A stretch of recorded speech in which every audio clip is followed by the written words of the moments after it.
Hello बच्चों, आज मैं आप सबको पढ़ाने जा रही हूँ समास।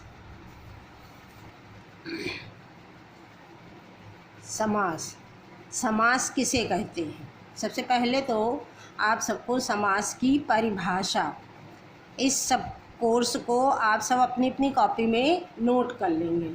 समास की परिभाषा यानी समास किसे कहते हैं? तो दो या दो से अधिक सार्थक पदों को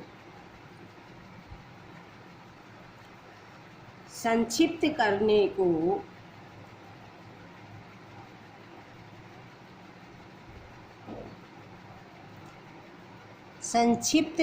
को समास कहते हैं।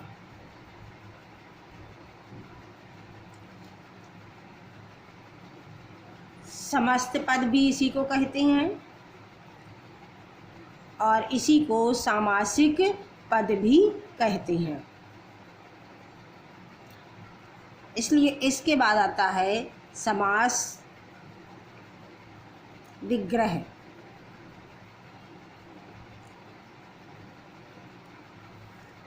इसमें हम जैसे लिख सकते हैं, जैसे राजपुत्रः,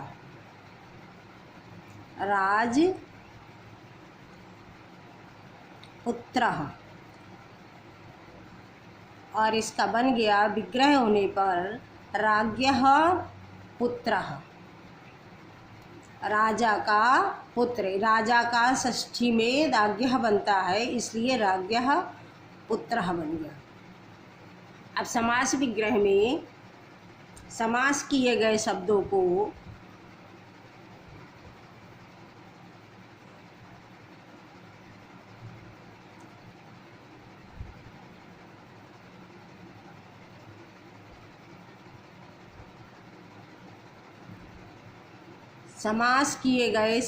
समास माने संक्षेप माने जो सब सारे शब्द मिला करके, जैसे ये दो पद हैं, एक राज्ञः एक पुत्रः। राज्ञः अलग है, पुत्रः अलग है, दोनों को मिला दिया तो राजपुत्रः बन गया। तो ये हमारा समास हो गया और ये हमारा समास विग्रह हो गया। इस तरह से समास किए गए शब्दों को अलग करने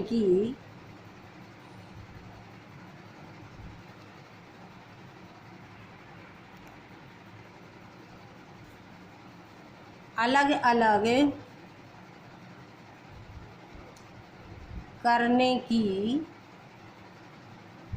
विधि को समास विग्रह कहते हैं।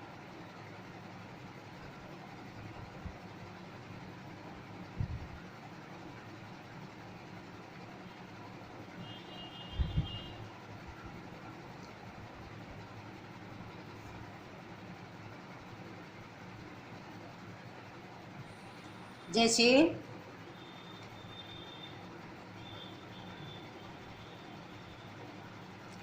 वृक्ष पतितः, ये एक शब्द है, ये समास है। वृक्ष पतितः ये समास है और इसका जब विग्रह हुआ, समास विग्रह हुआ, तो बन गया वृक्षात। विभक्तियाँ लग जाती हैं। वृक्षात पतितः, वृक्ष पतितः का समास विग्रह हुआ वृक्षात पतितः। इसके बाद आता है समास के भेद। आप सब समझ चुके होंगे, फिर से एक बार समझ सकते हैं। दो या दो से अधिक सार्थक पदों, यहाँ पे वर्णों के मेल को, संधि जो होती है वो वर्णों के मेल में होती है, और समास जब होता है तो पदों, पद बोलते हैं जो एक शब्द होता है, मूल शब्द जिसका कोई अर्थ निकलता है, तो सार्थक पदों के मेल को हम समास कहते हैं, और संधि जो होती है वो दो वर्णों के मेल को संधि कहते हैं। यहाँ पर दो पद हैं, देखो, दो या दो से अधिक सार्थक पदों को संक्षिप्त करने को समास कहते हैं। राज्ञः पुत्रः ये अलग अलग है, ये संक्षिप्त नहीं है, ये विग्रह है, और राजपुत्रः ये संक्षिप्त हो गया, इसलिए ये हमारा समास हो गया, ये हमारा समास विग्रह हो गया। समास विग्रह की परिभाषा, इसी को हम समस्त पद भी बोलते हैं, इसी को हम सामासिक पद भी बोलते हैं। समास को ही हम समस्त पद और सामासिक पद भी बोलते हैं, और इसको समास विग्रह, समास किए गए शब्दों को अलग अलग माने एक ये समास है राजपुत्र, और इसको अलग अलग कर दिया तो ये हमारा समास विग्रह हो गया, इसे हम समास विग्रह कहते हैं। जैसे दूसरा उदाहरण मैंने दिया, वृक्ष पतितः, वृक्ष पतितः माने गिरा हुआ, वृक्षात तो वृक्ष से गिरा हुआ, से चिन्ह पंचमी का होता है, इसलिए इसमें हमने वृक्षात पतितः, वृक्ष से कोई चीज़ अलग हो रही है तो अलग होने में पंचमी विभक्ति का प्रयोग किया जाता है। इसके बाद में अब समास के भेद हैं। समास के 6 भेद होते हैं।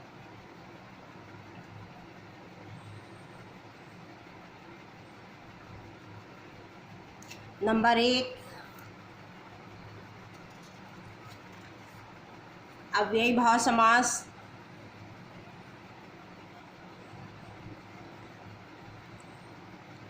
अव्ययी भाव समास आगे सब पूरा डिटेल में पढ़ाया जाएगा। नंबर 2 तत्पुरुष समास,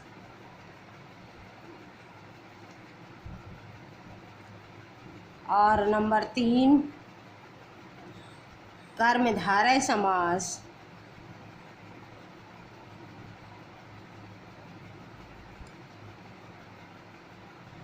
नंबर 4 द्विगु समास, और 5वां नंबर है बहुव्रीहि समास। सबके नियम, जैसे संधियां अलग अलग होती हैं, इसी तरीके से समास भी अलग अलग होते हैं। बहुव्रीहि समास, और 6ठा नंबर है हमारा द्वंद्व समास, द्वंद्व समास। 6 समास होते हैं। अव्ययी भाव समास, इसमें पूर्व पद अव्यय होता है। तत्पुरुष समास, इसमें विभक्तियों का लोप होता है और उत्तर पद प्रधान होता है। कर्मधारय समास में ये समास तत्पुरुष का ही भेद माना जाता है, इसमें विशेषण और विशेष होते हैं। द्विगु समास में पहला पद संख्यावाचक होता है, इसलिए द्विगु समास का ये पहचान है। बहुव्रीहि समास में अन्य पद की प्रधानता होने के कारण ये बहुव्रीहि समास, और द्वंद्व समास में दोनों पद प्रधान होते हैं, इसलिए ये हमारा द्वंद्व समास। अब हम सबसे पहले चलते हैं तत्पुरुष समास। नंबर 1 पे लेते हैं तत्पुरुष, बड़ा है इसलिए सबसे पहले तत्पुरुष समास। तत्पुरुष समास में परिभाषा इसकी समझ लो कि प्रथम पद की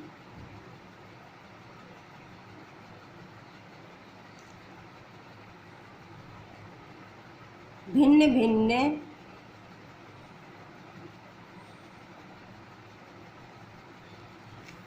विभक्तियों के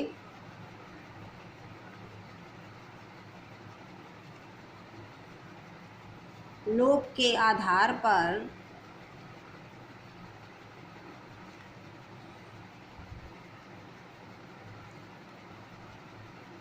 तत्पुरुष समास के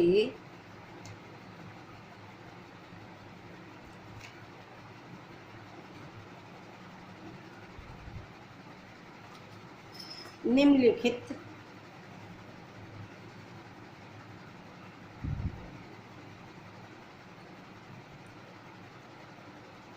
निम्नलिखित 6 वेद होते हैं।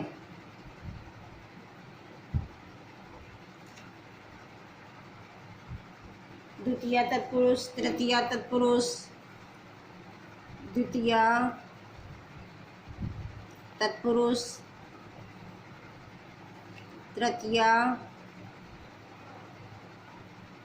तृतीय तत्पुरुष,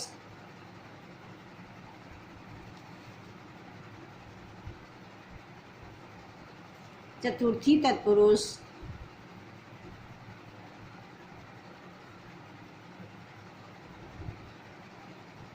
पंचमी तत्पुरुष,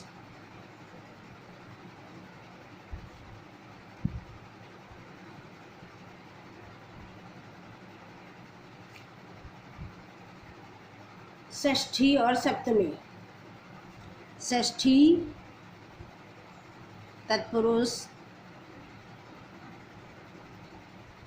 और अंत में सप्तमी तत्पुरुष।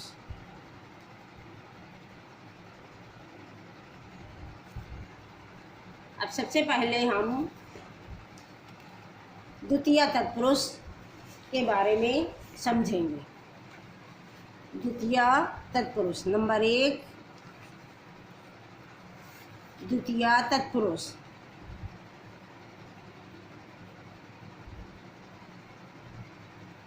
द्वितीय तत्पुरुष का मतलब होता है कि जहाँ पर द्वितीय विभक्ति का लोप होता है वहाँ पर द्वितीय तत्पुरुष होता है।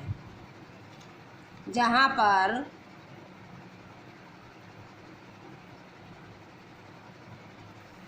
समस्त पद का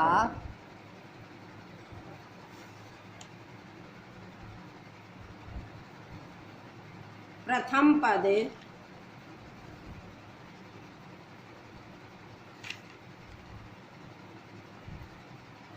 द्वितीय विभक्ति का होता है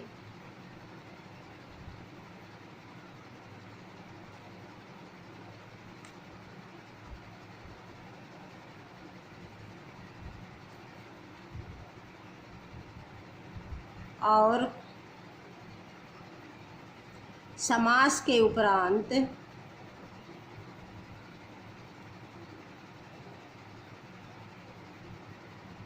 उस विभक्ति का लोप हो जाता है,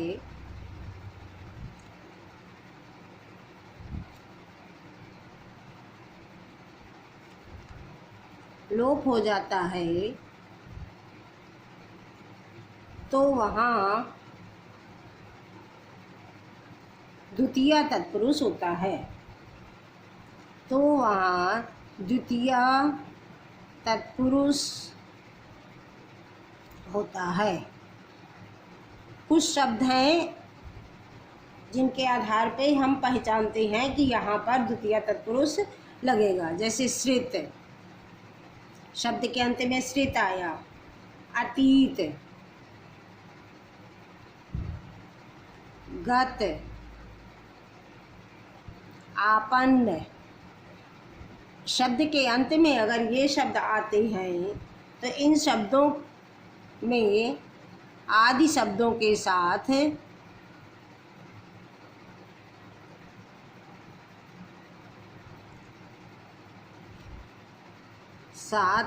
द्वितीय तत्पुरुष होता है। द्वितीय तत्पुरुष होता है। जैसे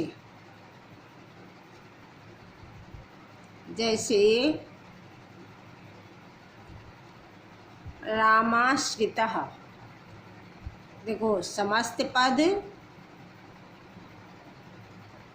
और समास विग्रह, सब में इसी तरह लिख लेंगे, समस्त पद और समास विग्रह। समस्त पद है तुम्हारा रामाश्रितः,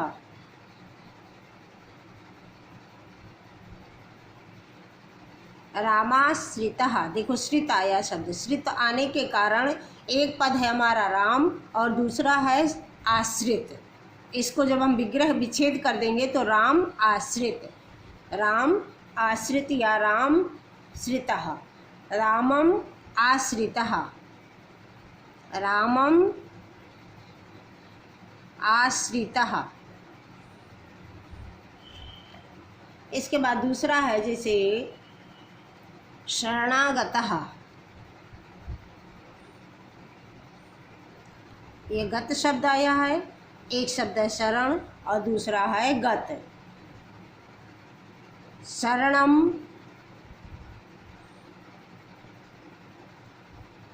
शरणम आगतः, शरण में आया हुआ, राम के आश्रित।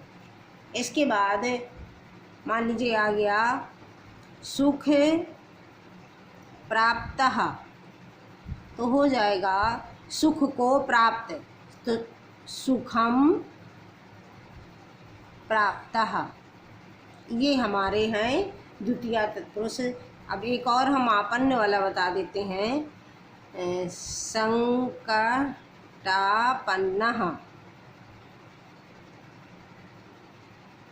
संकट है और आपन्न है।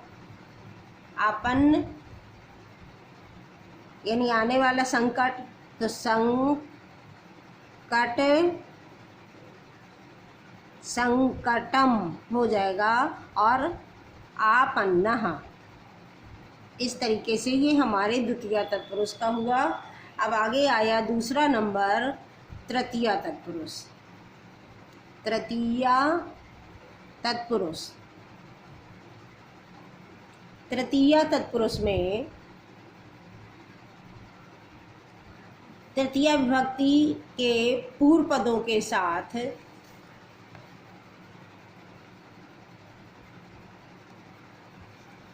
जहाँ पर समस्त पद, यही है जहाँ पर समस्त पद का प्रथम पद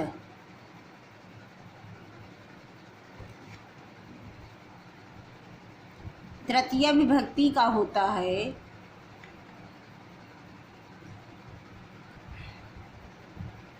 तृतीया विभक्ति का होता है, वहाँ तृतीया तत्पुरुष होता है। इसमें भी कुछ शब्द हैं जिनके आधार पर हम बता सकते हैं, पहचान सकते हैं कि यहाँ पर तृतीया तत्पुरुष है। जैसे पूर्व, पूर्व, सदृश, सम, मिश्र, कलह आदि।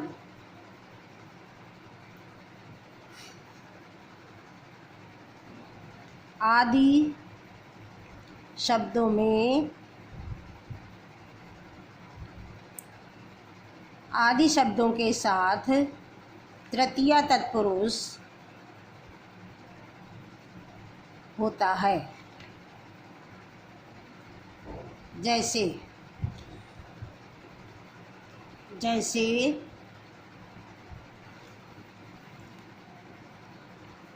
जैसे समस्त पद और समास विग्रह, समस्त पद और समास विग्रह। समस्त पद होता है जो एक पद होता है, समास विग्रह होता है जिसमें विभक्ति लगा करके हम उसको अलग अलग कर देते हैं। जैसे तुम्हारा मास पूर्वः, एक पद है मास, दूसरा है पूर्वः, दोनों मिले हुए हैं अभी, इसलिए ये समस्त पद है या समास है। और इसको जब हम अलग कर देंगे, इसमें देखो मास के पूर्व। अब चूँकि पूर्व, वैसे तो के शब्द हमारा षष्ठी का है, लेकिन यहाँ पूर्व शब्द दिया है कि तृतीया की पहचान में है। यदि पूर्व आता है तो उसमें हम प्रथम पद में तृतीया लगा देते हैं। तो पहला पद हमारा मास है। मास में जब तृतीया लगाएंगे तो बन जाएगा मासेन। जैसे फल का फलेन, राम का रामेण, तो मासेन और पूर्वः, मासेन पूर्वः। इसी तरह देखो मातृ सदृशः, मातृ सदृशः, ये वाला सा बनेगा, काट देते हैं। मातृ सदृशः। अब सदृश भी दिया हुआ है इसमें, सदृश, पूर्व, सदृश, सम, मिश्र, ये सब शब्द आते हैं। तो तुरंत हम पहला जो पद होता है, ये पहला पद है, ये दूसरा पद है, पहले पद में तृतीय विभक्ति लगा देते हैं। बन गया हमारा मात्रा।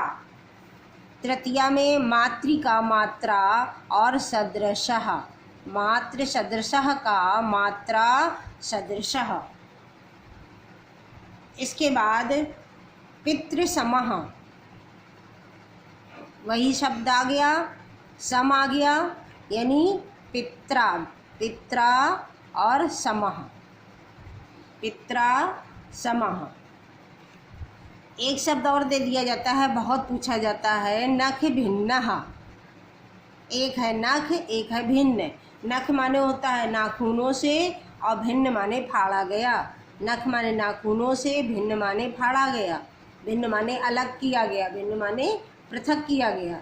तो नख माने नाखूनों से, तो बहुवचन में जब बनाएंगे तृतीया का तो बन जाएगा नखैः। जैसे फल का फलैः, बालक का बालकैः, नखैः, और बस भिन्नः, नख भिन्नः। इस तरह हमारा नख भिन्ना हो गया। अब हमारा तीसरा आता है चतुर्थी तत्पुरुष। बस जहाँ पर चतुर्थी विभक्ति का लोप होता है वहाँ चतुर्थी तत्पुरुष होता है।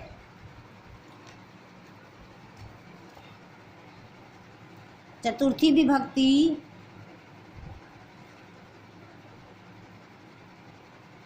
के पदों का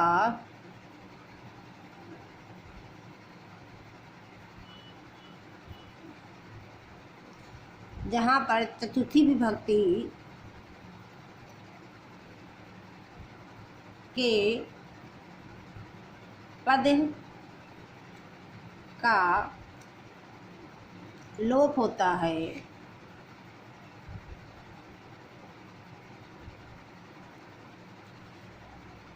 तथा बलि, हित, सुख,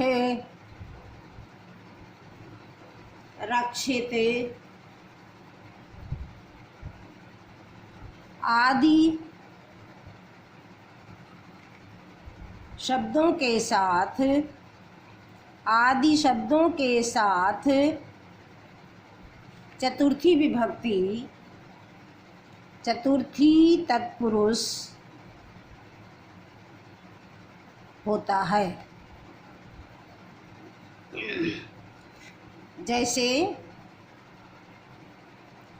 जैसे में वही समस्त पद और समास विग्रह।